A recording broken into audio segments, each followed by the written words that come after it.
Hi friends, Siragadikka ஆசை சீரியலில் நாளைக்கு என்ன நடக்க போகுதுன்னு பார்க்கலாம். வாங்க வீடியோக்குள்ளே போகலாம். நம்ம சேனலை இன்னும் சப்ஸ்கிரைப் பண்ணாதவங்க சப்ஸ்கிரைப் பண்ணிக்கோங்க. ஸ்ருதிக்கு அவங்க அம்மா கொண்டு வந்து பணத்தை கொடுத்துட்டு போனதுக்கப்புறம் மீனாவும் முத்தும் பேசிகிட்டு இருக்காங்க.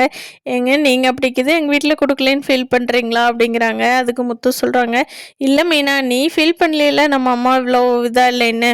அது போதும் மீனா, நம்ம உழைச்சி சம்பாதிக்கிற காசு தான் நமக்கு ஒட்டு மீனா, சரியா? நீ எதுவும் கவலைப்பட்டுக்காத அப்படின்னு சொல்லி 2 பேர் பேசிகிட்டு இருக்காங்க.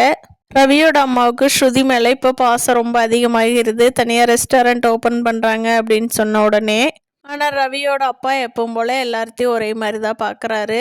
மனோஜ் வேலைக்கு கிளம்பி போனாலும் ரோஹிணி ஒருவேளை அவனை பார்க்க போவாளோ, இன்னொரும் ஃபோன் பண்ணி பேசிகிட்டு இருப்பாளோ, என்ன பண்ணிட்டு இருப்பா அப்படின்னு சொல்லி ரோஹிணி பற்றியே யோசிச்சுட்டு இருக்காரு மனோஜ் வேலைக்கு போன இடத்துலையும் ஷோரூமில். நம்ம ஏன் இப்போ இப்படி நினச்சிட்டு இருக்கோம் அப்படின்னும் யோசிக்கிறாரு.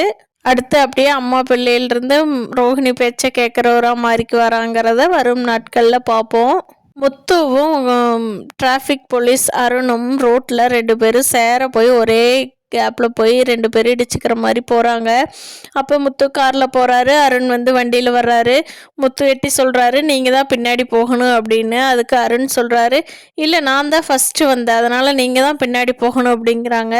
அதுக்கு முத்து, ஏங்க நான் காரில் வந்திருக்கேன், நான் எப்படி பின்னாடி போகிறது? நீங்கள் 2 வீலர் தானே, கொஞ்சம் நவுத்துனீங்கன்னா நான் போய்க்குவேன்ல அப்படின்னு சொல்கிறாரு. இல்லை கொஞ்சமோ அதிகமோ, நான் தான் ஃபஸ்ட்டு வந்தேன் முத்து, அதனால் நீங்கள் தான் காரை பின்னாடி நகர்த்தணும் அப்படின்னு சொல்லி அருணும் சொல்கிறாரு. 2 பேரும் யாருமே பின்னாடி நவுத்துறதுக்கு தயாராக இல்லை. நேரம்தான் போயிட்டுருக்குது. இதில் யாரோ ஒருத்தர் விட்டு கொடுத்தாங்கன்னா 2 பேரும் இங்கேயே சமாதானம் ஆயிடுவாங்க. பார்க்கலாம் ஃப்ரெண்ட்ஸ், அடுத்து வர்ற எபிசோடில் என்ன நடக்க போகுதுன்னு. சண்டை அதிகமாகுதா இல்லை குறைய போகுதான்னு.